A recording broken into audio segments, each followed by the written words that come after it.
the night we found each other. Tonight feels like one of those evenings that happen only once every few years, when the air is heavy with rain and the sky leans low enough that it feels like it is listening. The kind of night where even the clocks seem to soften their tickling and every sound becomes rounder, quieter, kinder. I'm sitting here with a warm blanket over my knees, watching droplets slide lazily down the window, and I'm thinking about how strange it is that life keeps bringing us back to the same lessons until we're gentle enough to finally learn them. I didn't plan to be here. I didn't plan any of this, actually. The storm came suddenly, swallowing the road and the horizon all at once. And the little coastal inn was the only place with the light still on. It smelled like old wood, cinnamon, and a faint echo of coffee that have been brewed all day long. The kind of place that feels like it remembers every pair of tired hands that ever touched its doors. They gave me a room upstairs. Creaky staircase, small bed, soft quilt, a single lamp glowing like a tiny moon in the corner. And I thought, that was it. Just me, the storm, and the sound of my own thoughts stretching out in the dark. Then the power went out. Everything slipped into darkness so gently it almost felt intentional. Just the rain remained, and the wind, and the steady, slow drum beat of my heart in my ears. I found a candle, lit it, and watched the room turn into gold and shadows. And then there was a knock. Soft, hesitant, like someone asking to enter not just a room, but a memory. I opened the door, and there you were.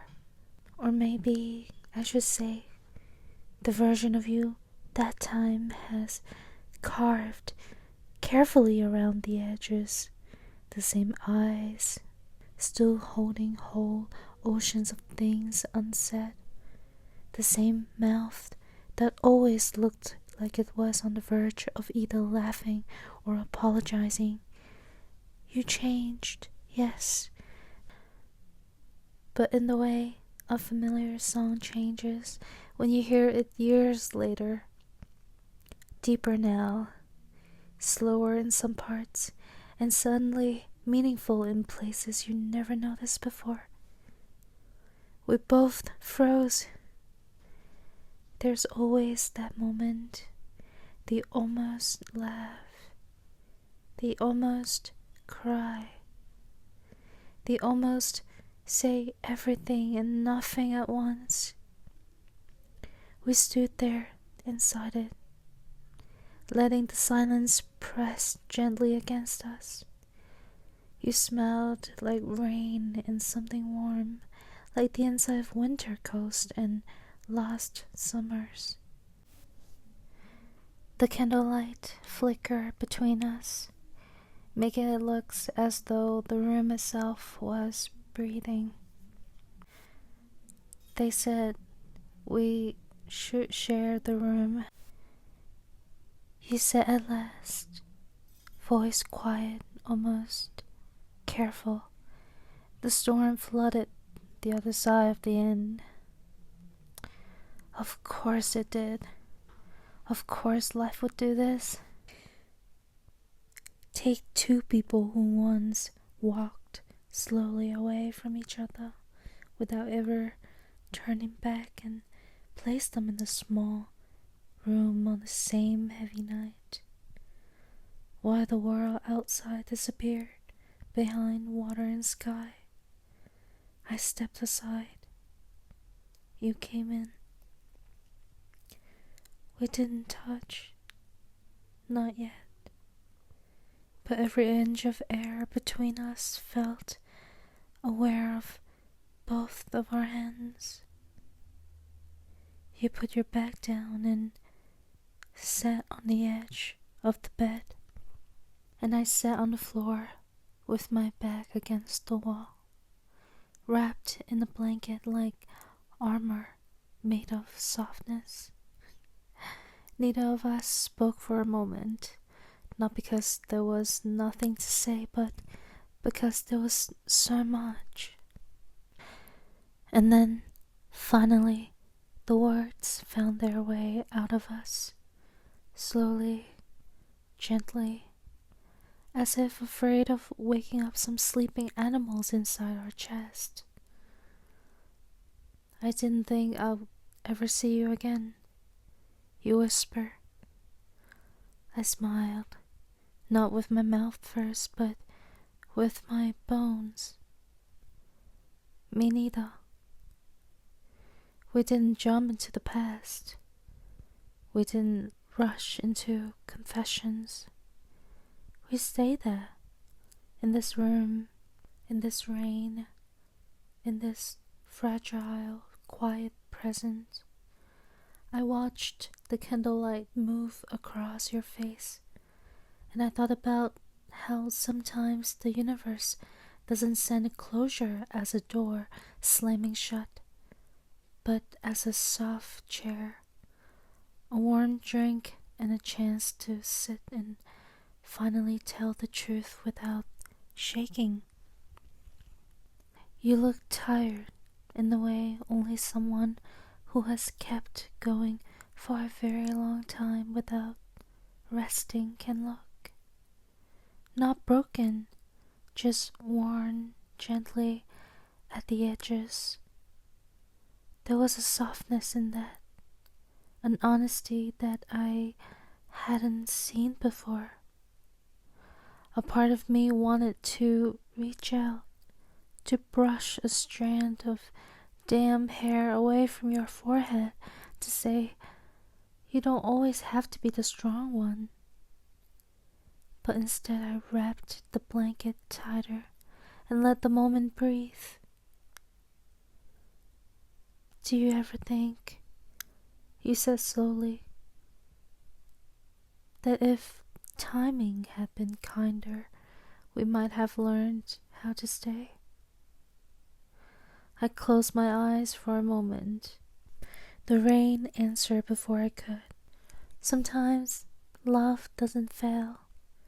Sometimes time does. And under this roof, with thunder humming like a distant heartbeat, it felt safe enough to admit that.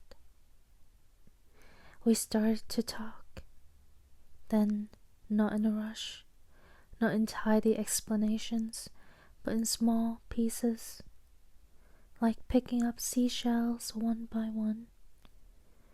We talked about where we've been, the people we had tried to become, the ways we have both learned to build lives around the parts of ourselves we were still learning to love.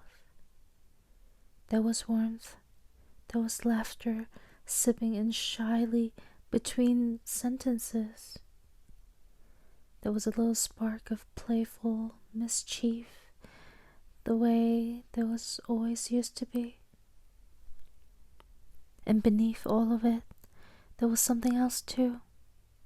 That soft, slow blooming pull toward one another that neither of us had ever truly named. You stretched out on the bed eventually, lying on your back, staring up at the ceiling as if the wood above us might hold the answers to the questions we hadn't dared to ask. I stayed on the floor right beside you, our hands close enough that the air felt charged between our fingertips. Not touching, just thinking about it. Not running away, but not chasing anything either. Just breathing in the same small room, listening to the storm, sharing the same flickering circle of candlelight.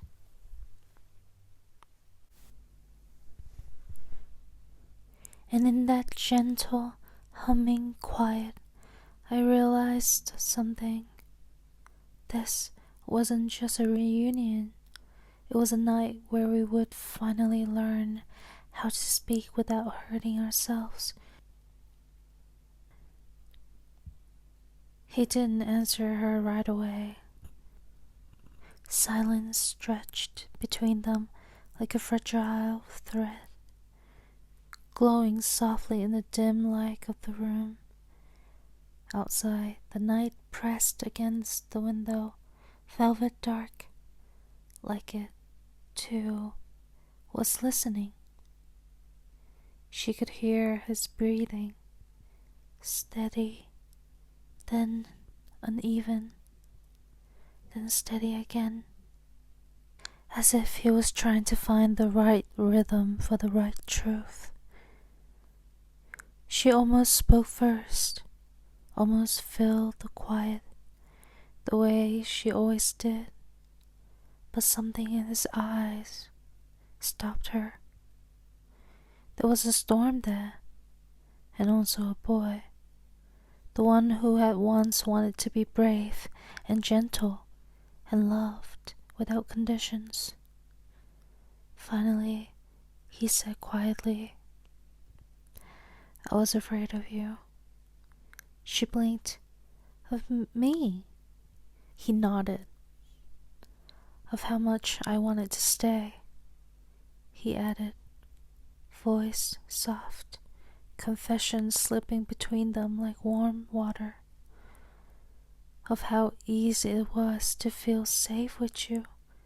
It didn't feel like falling, it felt like landing, and I didn't know what to do with that."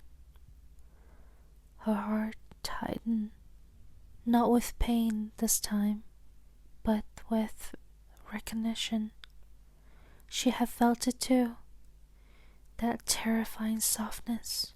The way love can feel like walking toward a door you've wanted your entire life, while another part of you whispers that door also closed.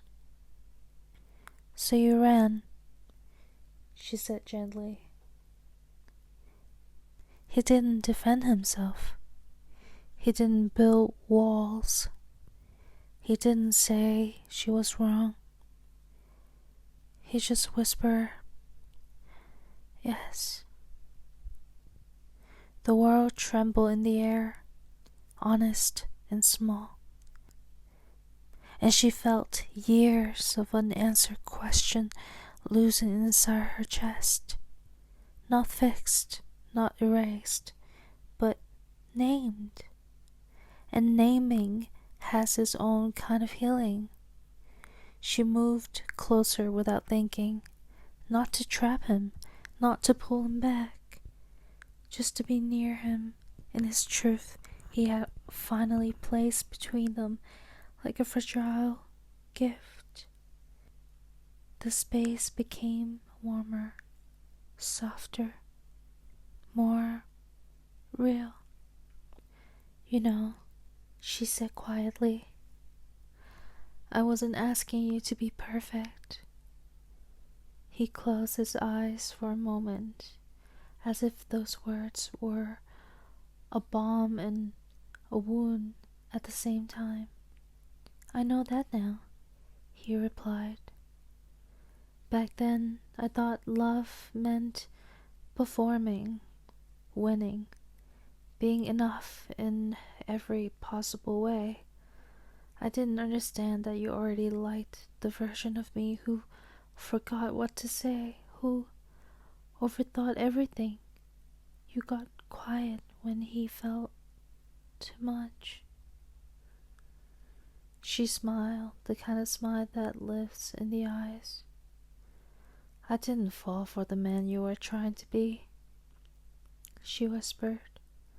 "I fell for the one who forgot how to hide.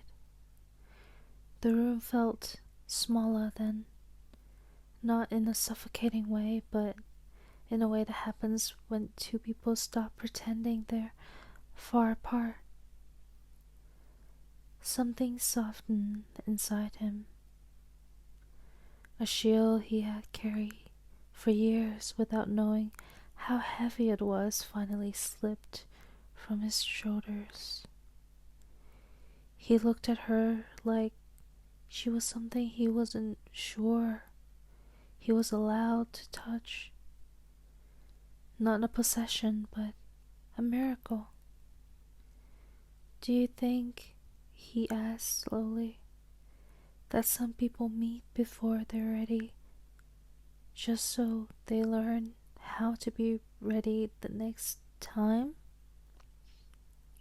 She thought about all the nights she had missed him and pretended she didn't, about the ways she had grown, not around him, but after him, about how love doesn't always stay, but it always leaves fingerprints on who we become. "Yes," she said simply, "I do." He swallowed, and the silence that followed wasn't heavy anymore. It was full, like the pause between waves. "And what about us?" he asked, almost afraid of his own question. "What are we now?" She looked at him, really looked at him, not as the man she used to beg the universe for, not as the almost or the wound, but just a human flaw, learning and still here. "We are two people," she said softly, "who didn't know how to love the first time, but learned that love actually needs." He waited, and she continued. "It needs gentleness instead of pride. It needs listening instead of winning, presence over promises, and sometimes," she added, voice almost a whisper, "it needs letting go of the version of us that hurt, so the version that heals can finally exist." His shoulders relaxed, and something like peace passed through his expression. Not the loud kind, the quiet kind. The kind you don't notice until you realize you can finally breathe without it aching. He reached for her hand, not urgently, not desperately, but honestly. The fingers met in the middle of that small distance, and it didn't feel like claiming or losing. It felt like resting. No fireworks, no dramatic music, just two hearts that had once broken each other, choosing in this moment to be gentle with what was left. And maybe that was the most dramatic thing of all. They stayed like that for a moment, hands resting together, not gripping or begging, just simply existing in the same quiet space without armor. Outside, the wind moved gently through the trees, brushing against the night like a soft sign. Somewhere in the apartment, the old clock ticked steadily, as if time itself had settled down to listen. She could feel the warmth of his skin against her palm in a way that startled her. So much had changed, and yet this small contact felt like an opening a drawer she closed years ago, and finding everything still inside, untouched by dust. He'd study her face, the curve of her mouth, the softness beneath her eyes that came from laughter and heartbreak and growing up the hard way. There was awe there, and regret, and something tender that didn't demand anything from her anymore. "You're quieter now," he said gently. She nodded. "I learned to be." He tilted his head slightly. "Because of me?" She thought about it. Then she shook her head slowly. "Partly," she admitted, "but mostly because of life.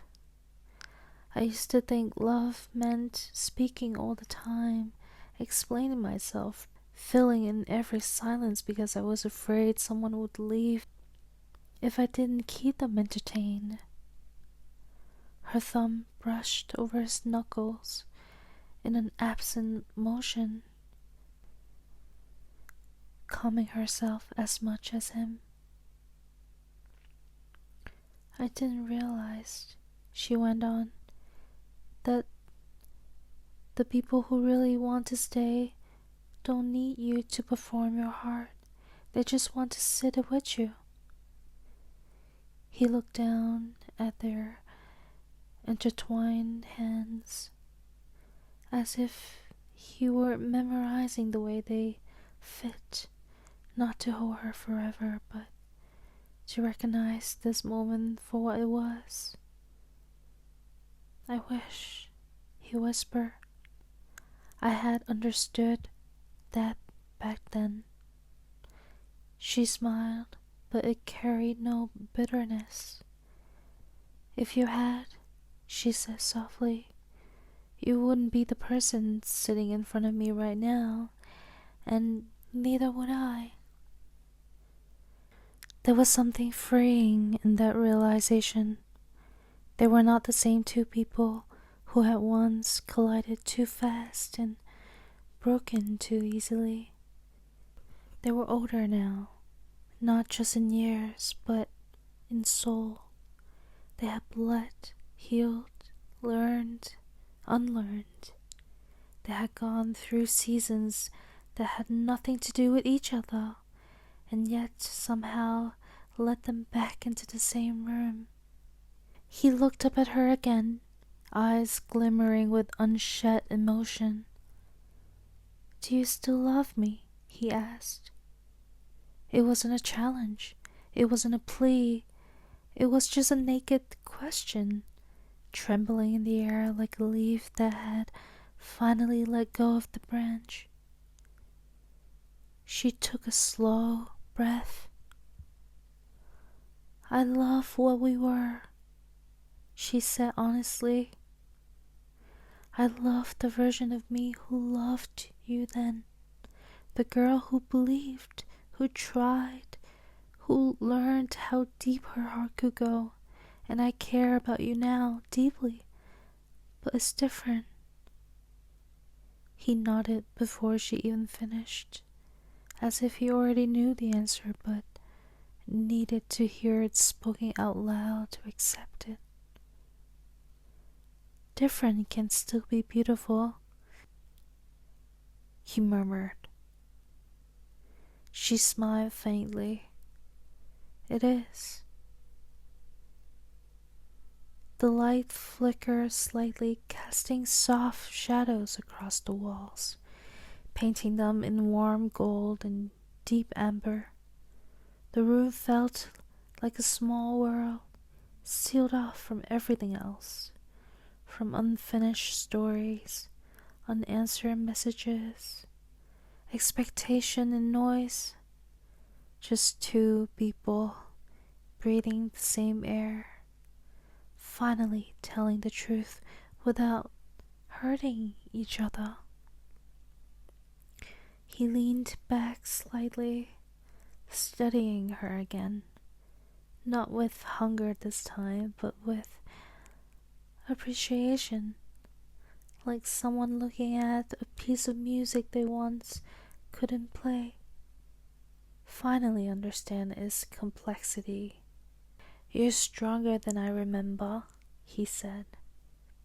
"I had to be," she replied quietly, "but I'm also softer than before. Not because I wasn't broken, but because I chose not to stay sharp." Her voice warmed, carrying a hint of playful lightness. "So don't think of me as the girl you left," she added. "Think of me as someone new you're meeting again. Someone who knows how to stand up for herself and still hold your hand without losing herself in your shadow." He let out a breath that sounded almost like a relief. "I like her," he said gently. She laughed, the sound small but unforced. "Good, I like him too. The you that apologizes without collapsing, that stays without needing a promise of forever first, that listens instead of hiding behind silence." They share a look then, the kind that doesn't require translation, a mixture of nostalgia, longing, affection, and acceptance. Something still sparkled quietly between them, not as frantic as it once was, but deeper, calmer, more real. The rain began outside, soft at first, then steadier, tapping gently against the glass. The world seemed to shrink further, the night holding them like cupped hands. He squeezed her fingers just a little. "Can I ask you something?" "Of course." If we had met now," he said slowly, carefully, "the people we've become, do you think we would have worked?" She didn't answer right away. Her breath moved in and out, slowly, as the way the question, not with fantasy, but with honesty. "Maybe," she said at last, "or maybe we were never meant to be a forever story. Maybe our purpose in each other's lives was to teach what love shouldn't hurt like, so that when it finally comes in the right form, we'll recognize it instead of running." He nodded, a small, almost imperceptible motion. The truth fit somewhere deep inside him. "And until then," she added softly, "we can still be kind to each other." His expression softened completely at that. No argument, no resistance, just quiet gratitude. "Thank you," he whispered. "For what?" "For not turning me into a villain in your heart, even when you could have." She looked at him with a warmth that didn't burn anymore. "You're not a villain," she said gently. "You're just someone who was still learning. And so was I." The rain sang against the window. Their hands stayed together. The night wrapped itself around the room like a blanket. And for the first time in a very long time, neither of them felt like they were fighting the story. The space between them seemed to shrink without either of them making a decision. It just happened. The closeness that isn't about moving bodies, but about allowing the heart to step forward first. Their joined hands shifted, fingers slowly curling, fitting together more intentionally now. His thumb brushed along the side of her in a small, absent circle, and that single motion sent a quiet wave through her chest. Not desire that burned, but warmth that spread, like sliding into water that already knows your name. He was close enough now that she could feel the whisper of his breath against her cheek, not touching yet. The almost touch, the suspended moment where the world holds itself very, very still. She could hear the soft change in his breathing, the slight hitch when she looked up and their eyes met at the same second. No words, just that, the shared knowing. She became suddenly aware of everything. The hush of rain, the low hum of the room, the warmth radiating from him, the gentle trembling in her fingers that he must have felt too, because his grip tightened just enough to steady it. He leaned in, not closing the distance completely, simply existing near her, his forehead almost brushing hers. The air between them felt thick with something unspoken and tender. She didn't rush toward him. She just breathed with him. Their breaths slowly finding each other and falling into the same rhythm. Her other hand, almost without permission, rose and rested lightly on his chest, not pushing him away, not pulling him close, just resting there, palm open, feeling the subtle rise and fall, the quiet strength beneath bone and fabric. His heart beat steadily under her touch, maybe a little faster, maybe because of her, and the realization brought a soft, shy smile on her lips. He closed his eyes for a moment, as if savoring the simple contact, then pressed his forehead gently to her. The touch was so light, it could have been a thought. Their noses brushed, slow and unintentional, and she felt his breath spill against her lips, warm, careful, asking nothing, offering everything. Neither of them rushed into a kiss. They didn't need to. The intimacy lived in the space they chose not to break. His hands slid up from her fingers to her wrist, then further along the arm in a slow, reverent line. Barely there, more sensation than pressure. Goosebumps chased his touch, and she didn't try to hide it. He smiled softly when he felt her shiver, and she let herself smile back, eyes half lidded, safe and open. "You always do that," he whispered, voice low and roughed by emotion. "Do what?" she breathed. "Feel everything."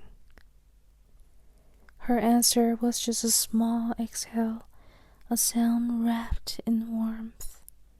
He curled his arms around her, then slowly giving her time to refuse, to tense, to pull away. But she didn't.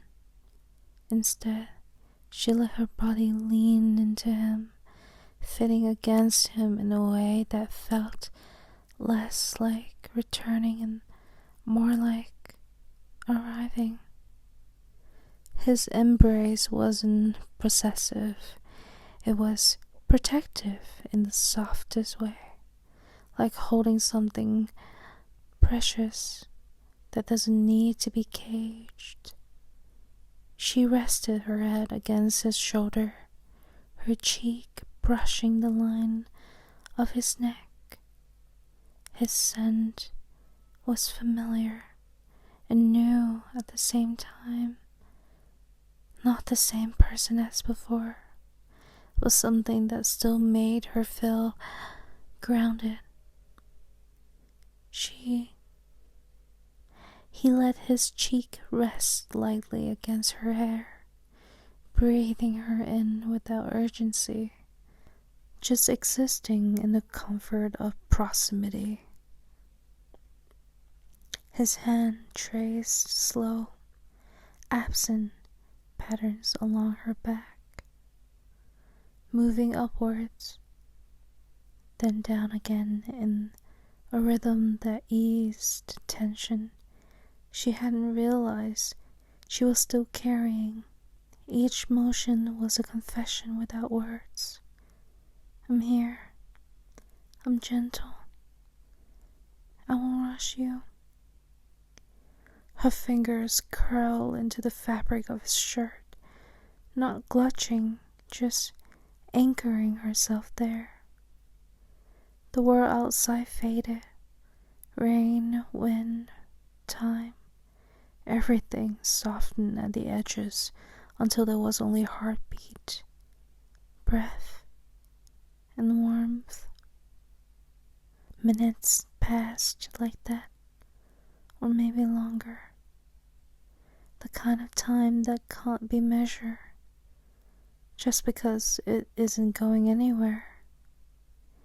She felt her body grow heavier with comfort, that sleepy weight that arrives when you finally stop being brave and simply allow yourself to rest. He noticed. She could tell from the way his touch slowed, becoming even more tender, as if he were handling something fragile and sacred. "You're tired," he murmured.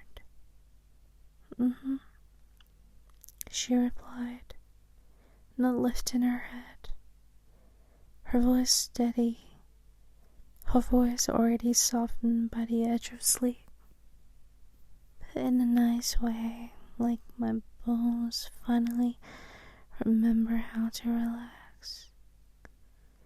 He smiled against her head. "Stay like this," he whispered. Not a command, a wish, a quiet request he would accept being denied. She didn't answer with words. She simply melted a little further into him, fitting deeper into the curve of his body, her breath brushing against his collarbone in slow, sleepy waves.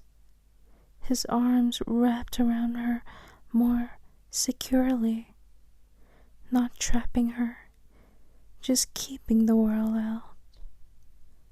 The rain continued its gentle song outside. The room dimmed as the night deepened. The clock ticked softly, steady, patient. unconcerned with endings. Her thoughts began to drift, losing the grip.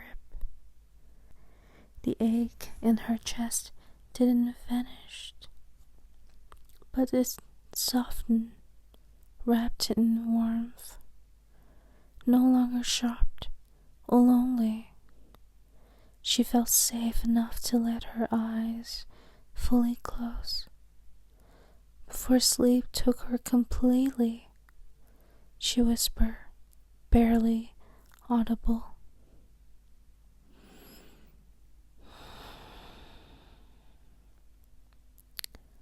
"Thank you for being gentle with me tonight."